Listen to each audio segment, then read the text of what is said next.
Thus, it is clear that adherence to the rule of equality in public employment is a basic feature of our Constitution, and since the rule of law is the core of our Constitution, a court would certainly be disabled from passing an order upholding a violation of Article 14 or in ordering the overlooking of the need to comply with the requirements of Article 14 read with Article 16 of the Constitution. Therefore, consistent with this scheme for public employment, this code, while laying down the law, has necessarily to hold that unless the appointment is in terms of the relevant rules and after a proper competition among qualified persons, the same would not confer any right on the appointee. If it is a contractual appointment, the appointment comes to an end at the end of the contract. If it were an engagement or appointment on daily wages or casual wages, the same would come to an end when it is discontinued. Similarly, a temporary employee could not claim to be made permanent on the expiry of his term of appointment. It has also to be clarified that merely because a temporary employee or a casual wage worker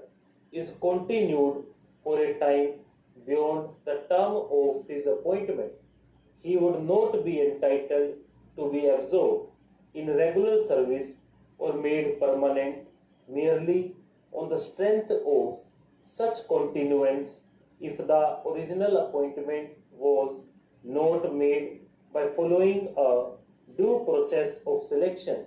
as envisaged by the relevant rules. It is not open to the court to prevent regular recruitment at the instance of temporary employees whose period of employment has come to an end or of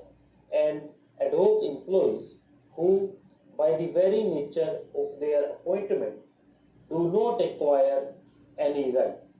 High courts acting under Article 226 of the Constitution of India should not ordinarily issue directions for absorption,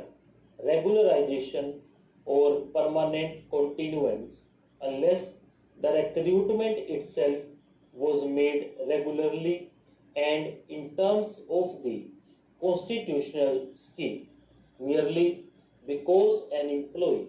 had continued under cover of an order of court which we have described as litigious employment in the earlier part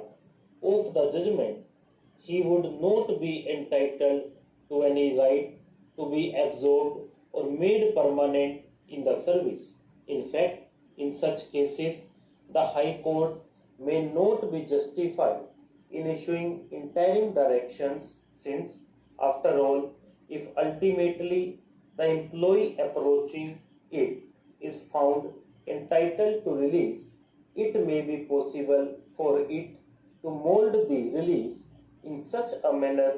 that ultimately no prejudice will be caused to him, whereas an interim direction to continuance his employment would hold up the regular procedure for selection or impose on the state the burden of paying an employee who is really not required. The courts must be careful in ensuring that they do not interfere unduly with the economic arrangement of its affairs by the state or its instrumentalities or lend themselves the instruments to facilitate the bypassing of the constitutional and statutory mandates. So,